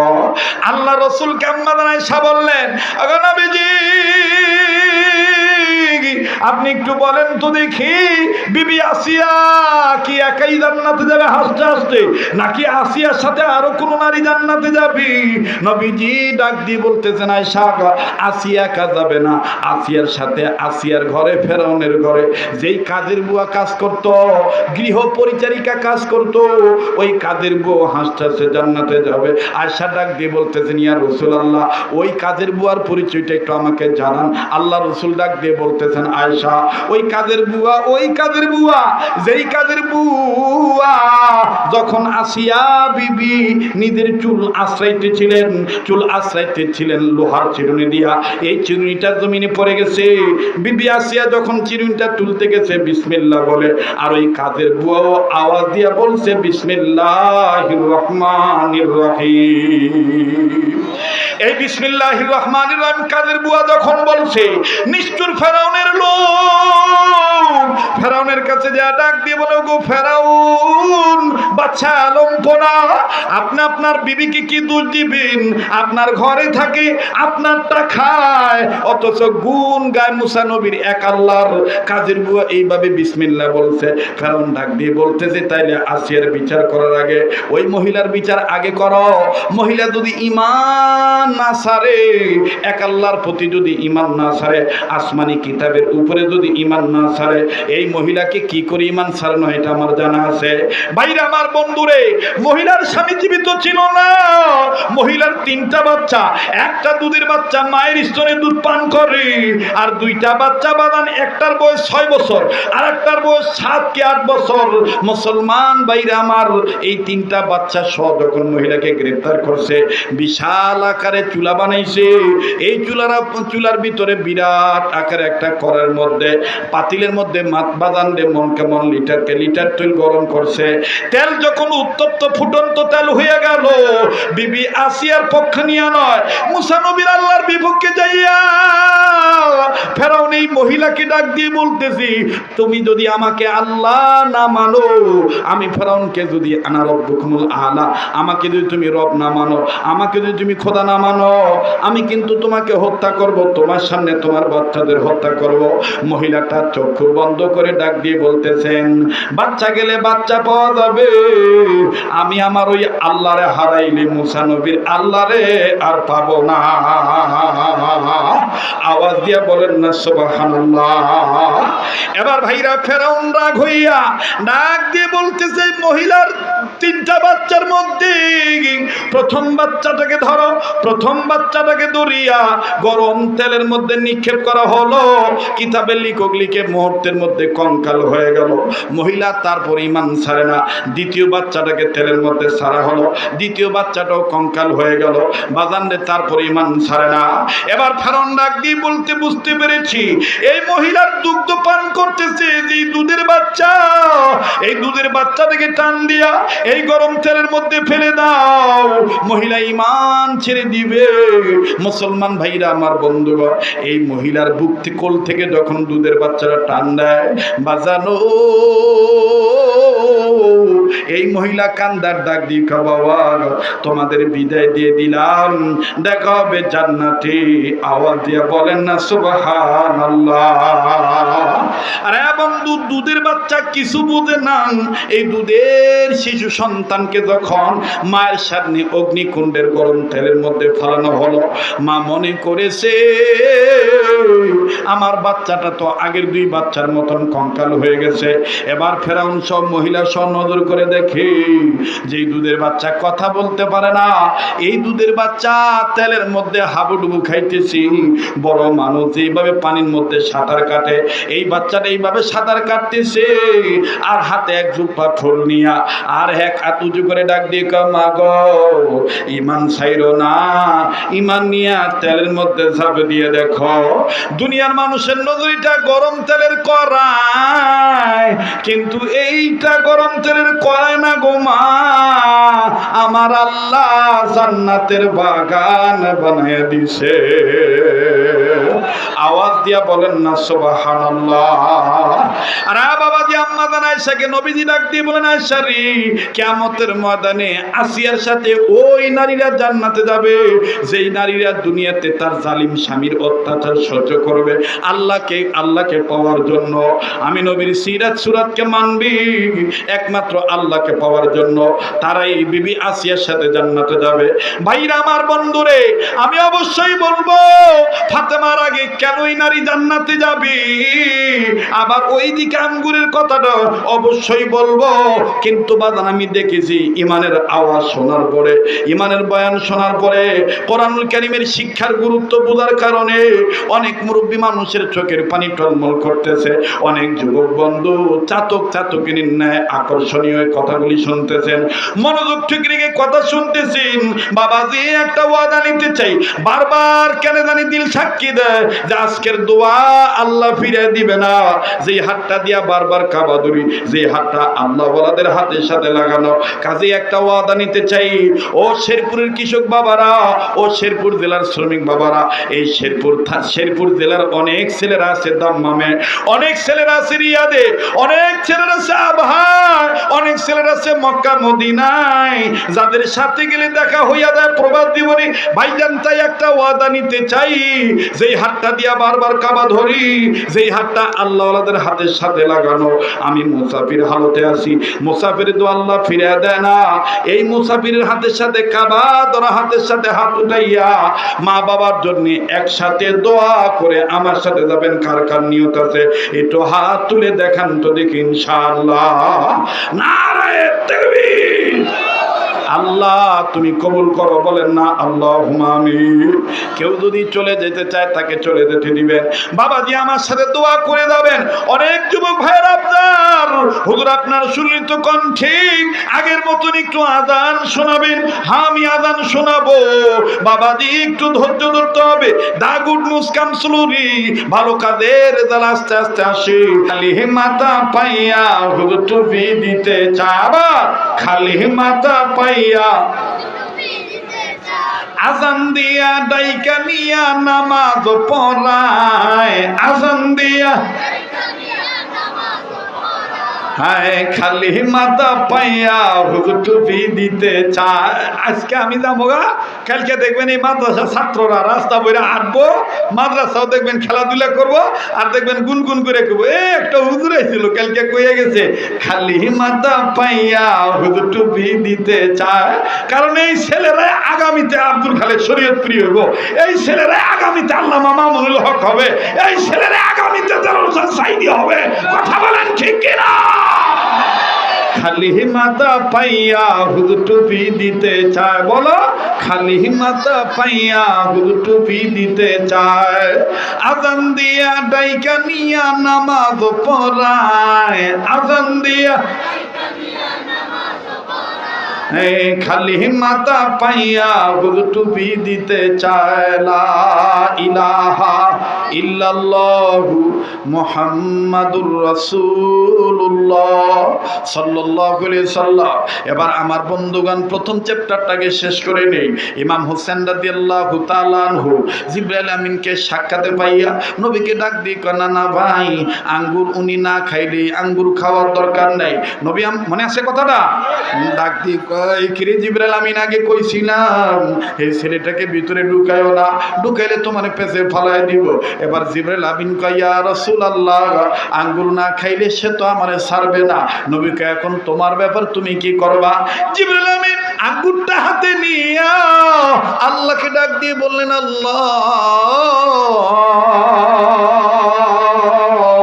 এই আঙ্গুর কেমন করে খায়? গিলে খায় না চাবা খায়? এই পাগল তো দেখতেছি আঙ্গুর না খাইলে ছাড়বে না। আল্লাহ গো, তুমি তো আমাদের জন্য আঙ্গুর খাওয়া হারাম করে দিয়েছো, খাওয়া দাওয়া হারাম করে দিয়েছো। আল্লাহ গো, আমরা ফেরেশতারা ঘুমাই না, আমরা ফেরেশতারা খাই না, এটা তো তোমার বিধির বিধান। আল্লাহ গো, বিধির বিধান তুমি দিয়ে দিয়েছো, ও বিধি তুমি বিধান দিয়ে দিয়েছো মাবুদ, এখন আমি কি করি গো আল্লাহ? আল্লাহ পাক ডাক দিয়ে বললেন, জিবরাইল রে, এই হুসাইন যা কিছু করে বেশিরভাগ আমি আল্লাহর ইচ্ছাই করে। ওরে বিধির বিধান মানবে যারা, বিধির বিধান মানবে যারা,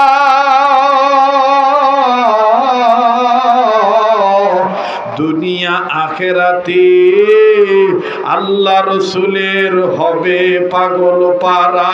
বিধির বিধান মানবে যারা, ঠিক কিনা বলে? ডাক দিয়ে বলে, ইমাম হোসেন যা কিছু করে আমি আল্লাহর ইচ্ছায় করে। জিবরাইল আমিন ডাক দিয়ে কয়, মাবুদ গো, এখন আমারে পদ্ধতি বদলায় দাও, এই আঙ্গুর নিয়ে আমি এখন কি করব?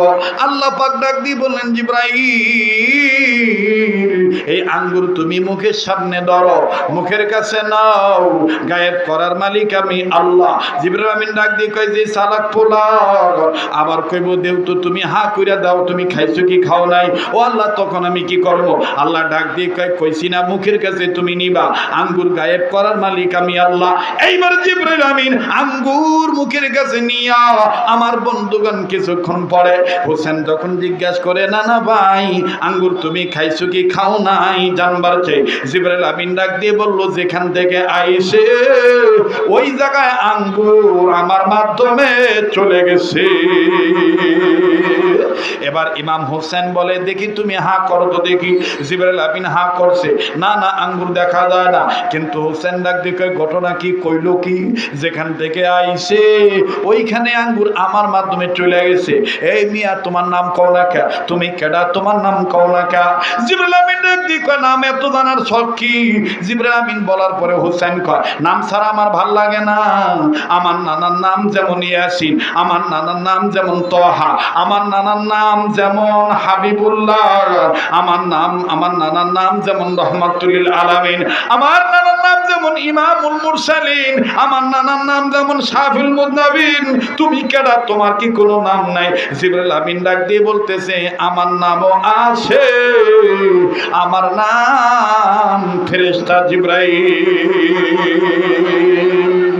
এইবার জিবরাইলকে হোসেন ডাক দিয়ে বলতেছে, না ভাই, আমার কাজে কি আপনি বিরক্ত হয়েছেন নাকি? জিবরাইল আমিন ডাক দিয়ে কয়, না বিরক্ত হই নাই, তবে হোসেন তোমার কাঁধে থাপ্পড় মেরে আঘাত করে থাবড়া দিয়ে বলে গেলাম, আসলেই তুমি নানা মুহাম্মদের সলিড নাতি। হাসরের ময়দানে তোমরা যুবকদের সবার আগে তোমরা জান্নাতি যুবকদের সদরে জান্নাতে যাইবা, সাইয়্যিদা শাবাবি আহলিল জান্নাহ। এবার আসেন বাজান, হোসেন নানার হাত ধরে কয়, ওই নানা মুহাম্মদ, আমার মায়ের আগে মহিলা কোন কারণে জান্নাতে যাইব? নানা, তুমি না বললে তোমার হাত ছাড়বো না। মনে আছে? কথা কয় না, মনে আছে? কার কার মনে আছে একটু হাত তুলে দেখান তো। নারায়ণ তাকবীর। হাত নামান। ডাক দিয়ে কয়, না তোমার হাত আমি ততক্ষণ ছাড়বো না যতক্ষণ তুমি বলবা না আমার মায়ের আগে কেন ওই মহিলা জান্নাতে যাইব। এবার নবী আমার ডাক দিয়ে বলতেছেন, কই আলী, কই গেলি?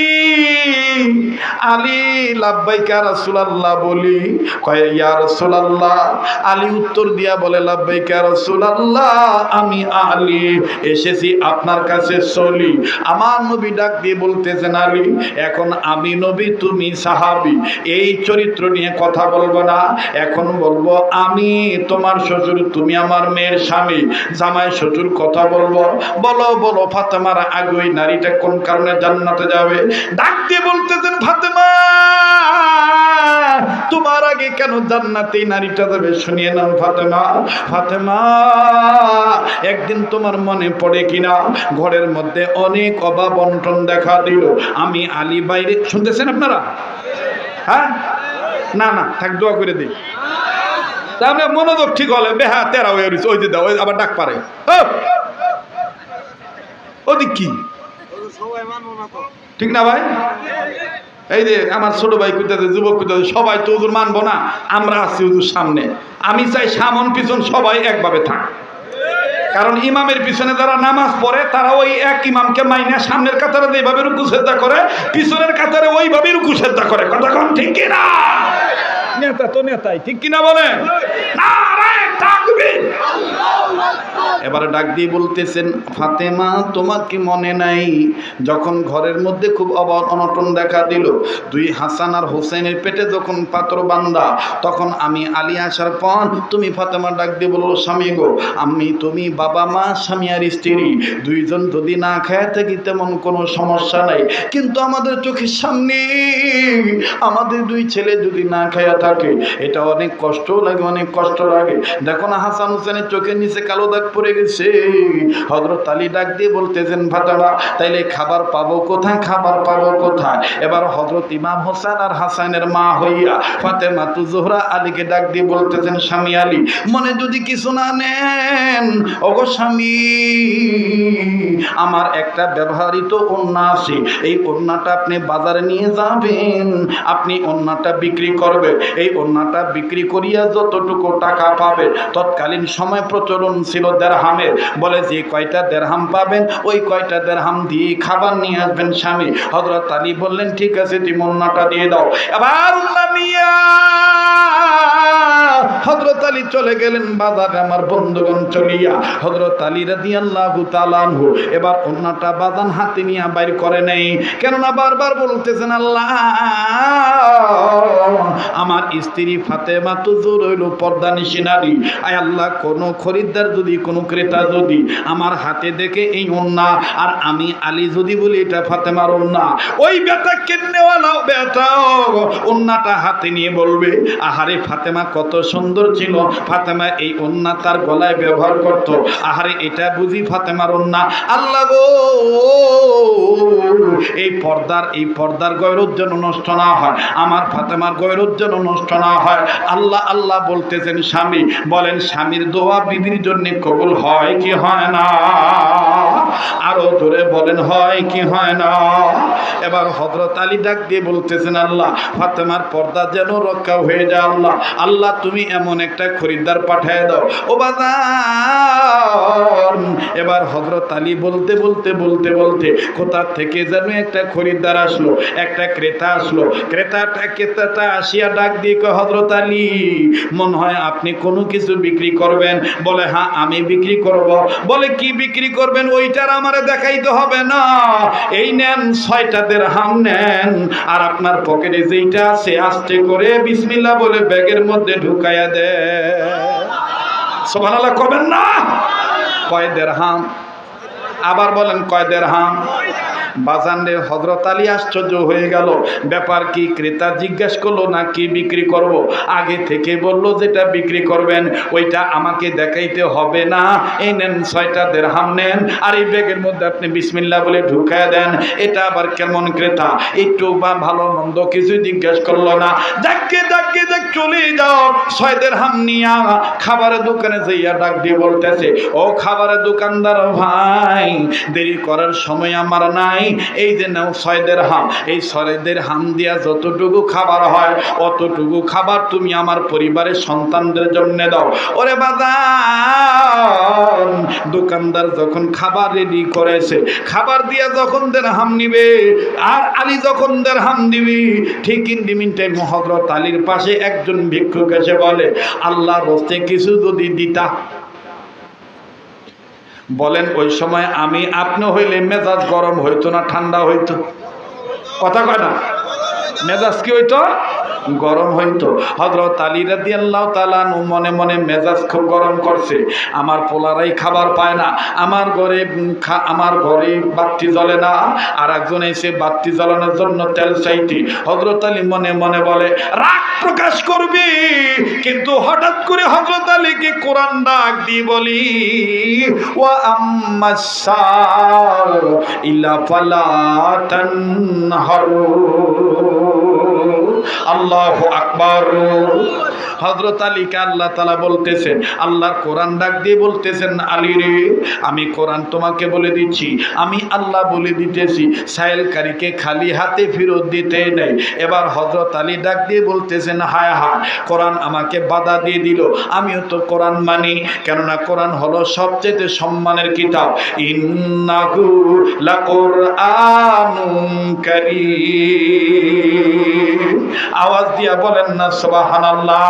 হযরত আলী যখন কোরআন নিয়ে জল্পনা কল্পনা করি, কোরআনের আরেকটা আয়াত হযরত আলীকে ডাক দিয়ে বলতেছেন, আলী রে, তুমি যদি তোমার সন্তানদের খানা না নিয়া এই 6টা দিরহাম যদি তুমি ফকিরকে দিয়ে দাও, আমি কোরআন তোমাকে জানাই দিতেছি, তুমি দিবা একটা, আর আমার আল্লাহ একটার বদলে তোমারে দিবে 10টা।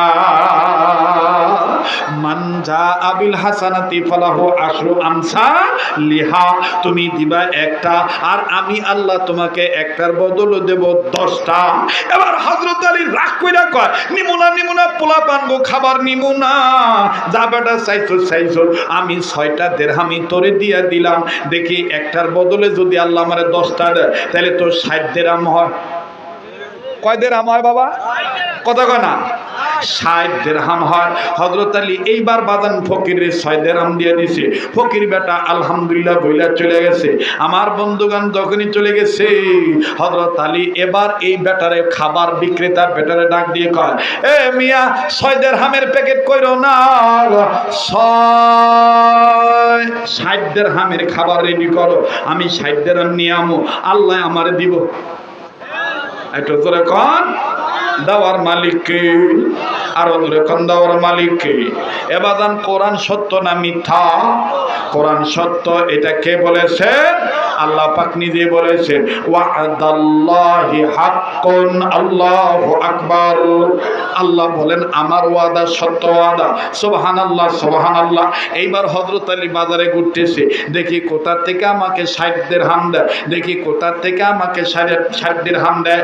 হঠাৎ করে বাজার অনেক সুন্দর চেহারার একজন মানুষ, মোটা তাজা একটা লাল উট নিয়ে আইসা আলী ডাক দিয়ে বলতেছেন, হযরত আলী, আপনি দিরহাম বিচাইতেছেন, এই নেন, আপনি উটটা কিনে নেন, আপনি 100 টাকা দিয়ে এই উটটা কিনে নেন। হযরত আলী বলে, বেটা, আমার কাছে যা ছিল সব তো দিয়ে দিছি, এখন আমি টাকা পাবো কোথায়? 100 টাকা তো আমার কাছে নেই। উটওয়ালা লোকটা ডাক দিয়ে বলতেছে, আলী রে, তুমি নবীর মেয়ের স্বামী, আমি তোমাকে 100 টাকা বাকি রেখে উট তোমারে বিক্রি করে দিলাম। আলী, তুমি এই উটটা 160 টাকা দরে বিক্রি করিয়া আমার 100 টাকা তুমি দিয়ে দিও, আর 60 টাকা তুমি নিয়ে নিও। সুবহানাল্লাহ বলে। এবার হযরত আলী রাদিয়াল্লাহু তাআলা আমার বন্ধুগণ ঠিকই আমার ভাইরা বাকিতে একটা উট নিয়ে নিলেন, নিয়ে যখন উটের লাগাম ধরে হাটে ঢুকলেন, সবাই ডাক দিয়ে বলতেছেন, হযরত আলী কবে থেকে উটের ব্যবসা শুরু করলেন? উট বিক্রি করবেন নাকি? উট বিক্রি করবেন নাকি? আমার ভাইরা এবার লোকেরা ডাক দিয়ে বলতেছেন, আলী কত হইলে উটটা ছাড়বা? আলী ডাক দিয়ে কয়, আমি দাম বলতে পারবো না, তোমাদের মধ্য থেকে একদম দাম বলে নিয়ে যাও। আমার ভাইরা কোথা থেকে থেকে যেন আল্লাহর এক বান্দা এসে ডাক দিয়ে বলতেছে, এ আলী, তোমার উটের দাম আমি 160 দিরহাম দিয়া দিলাম। আওয়াজ দিয়া বলেন না সুবহানাল্লাহ। 160 দিরহাম দিয়া হযরত আলীর কাছ থেকে যখন উটটা ক্রয় করে নিয়ে গেল, ক্রেতা যখন নিয়ে গেল, হযরত আলী বিক্রেতা হইয়া উটটা ছেড়ে দিল। আরে বাবাজি, ফাতেমা ডাক দিয়ে বলতেছে, আলী, উট বেচার কাহিনী শুনবার কই নাই, আমার আগে মহিলা কোন কারণে জান্নাতে যাইব এইটা আমি জানবার চাই। হযরত আলী কয়, মাইয়া লোকের ধৈর্য কম, ইন্নাল্লাহা মা সাবিরিন। মহিলাদের দেখবেন ধৈর্য কম। কথা বলেন ঠিক না বে ঠিক? ঠিক কিনা বলেন? মহিলাদের ধৈর্য কম। হযরত আলী ডাক দিয়ে বলতেছেন, ইন্নাল্লাহা মা সাবিরিন, ইন্নাল্লাহা ইউহিব্বুস সাবিরিন। একটু ধৈর্য ধরো ফাতেমা, আমি আসতেছি, কথায় বের হয়ে যাবে কোন মহিলা তোমার আগে হাসতে হাসতে জান্নাতে যাবে। একটু ধৈর্য ধরো। হযরত ফাতেমা বললেন, ঠিক আছে, তা ঠিক আছে। এরপরে শুনে নাও ফাতেমা, 160 দিরহাম দিয়া উটটা যখন আমি বিক্রি করলাম, আমি চলে গেলাম উটলার কাছে যাইয়া 100 টাকা দিয়া 60 দিরহাম নিয়া এবার খাবারের দোকানে গেলাম। খাবারের দোকানে যাইয়া আমি বস্তা ভরে খাবার নিয়ে চলে আসলাম। এই খাবার নিয়ে যখন আসলাম, আসার পর আমার হাসান হোসেন খাবার খাইলো, তুমিও খাবার খাইলা। হযরত ফাতেমা ডাক দিয়ে বলতেছেন, আলী রে, জানতে তো পারলাম না কোন নারী আমার আগে জান্নাতে যাবে। বলে, বাকি কথা মুহাম্মদ রাসূল বলবে। এবার বিশ্ব নবী ডাক দিয়ে বলতেছেন, আলী রে, এবার আমি তোমাদের ভেটটা ভেঙে দেই। শোনো রে আলী, শোনো, তুমি কি জানো তোমার ওই বিবির ওন্নাটা, ফাতেমার ওন্নাটা না দেখে কে কিনছে? বলেন, আমি জানি না। বলে, তোমার বিবির ওন্নাটা ফাতেমার পর্দার ইজ্জত রক্ষা যেন হয়, এই জন্য আসমান থেকে আমার আল্লাহ একটা ফেরেশতাকে পাঠায় দিছে।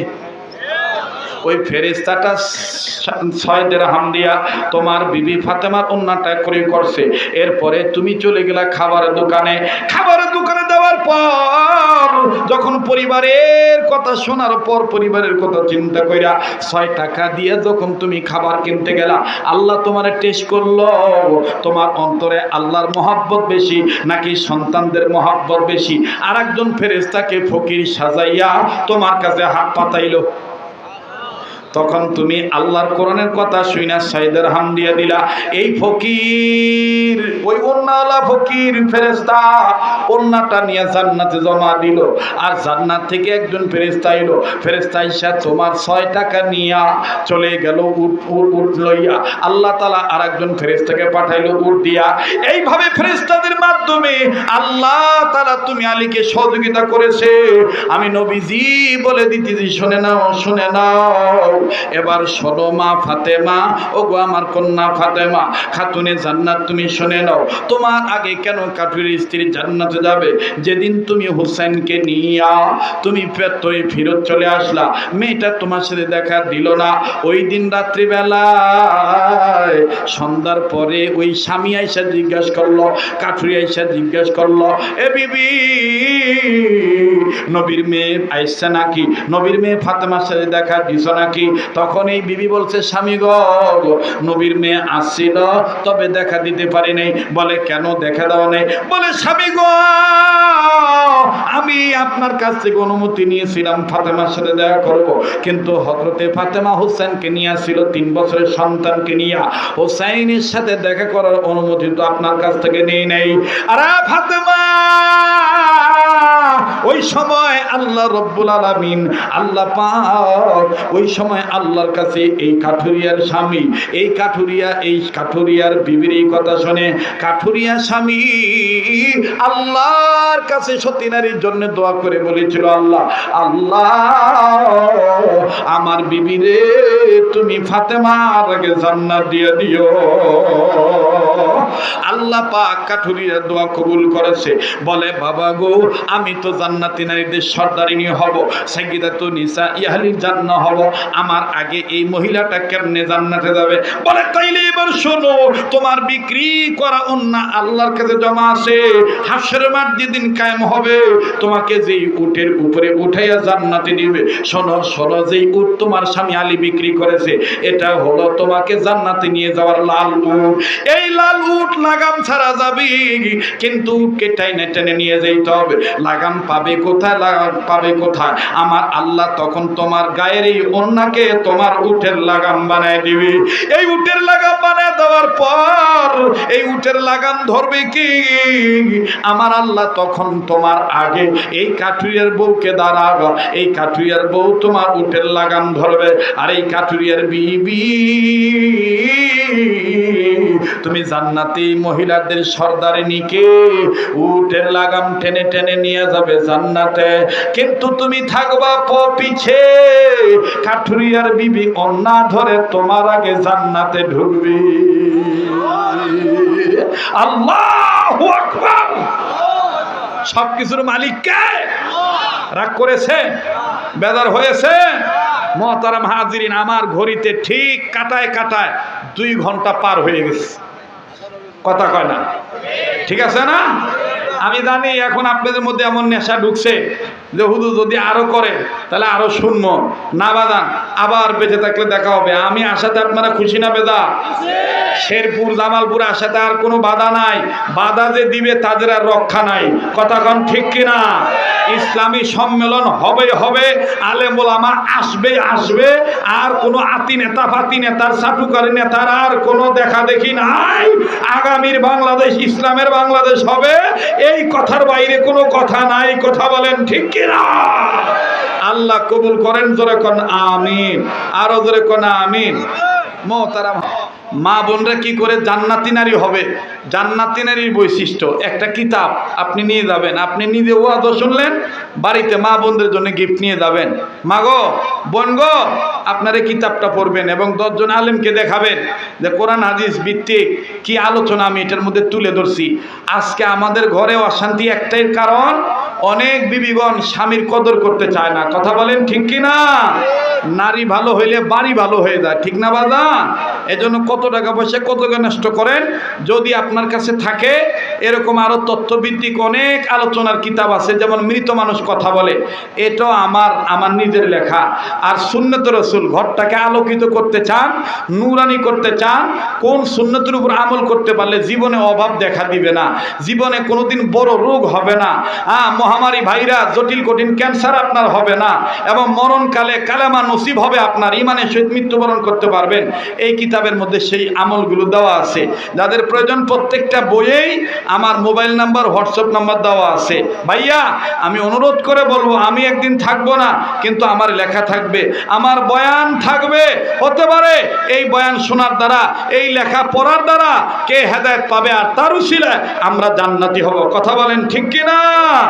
এই জন্য যদি আপনার কাছে থাকে, মোনাজাতের পরে কয়েকটা কিতাব আছে, প্রত্যেকটা কিতাবের মূল্য 100 টাকা।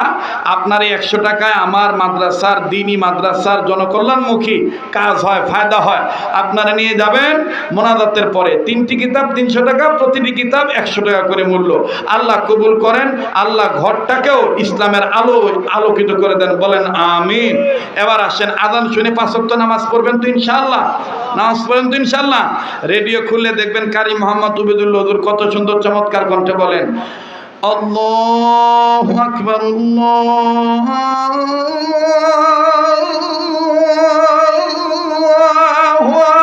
আকবার। হইছে তো? হ্যাঁ, কারেন্ট ওই যে গেছে, কারেন্ট আর আহে নাই। হ্যাঁ, কারেন্ট যে কিনে আহে নাই, বুঝছো না?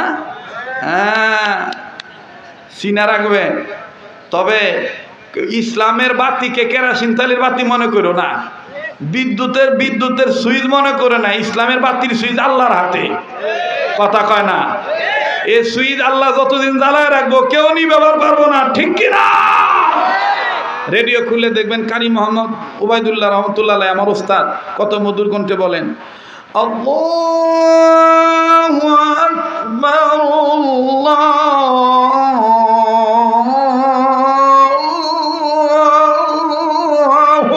আকবার, আশহাদু আল্লা ইলাহা ইল্লাল্লাহ,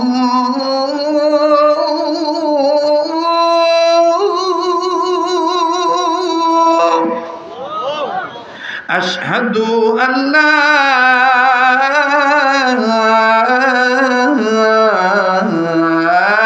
ইলাহা ইল্লাল্লাহ।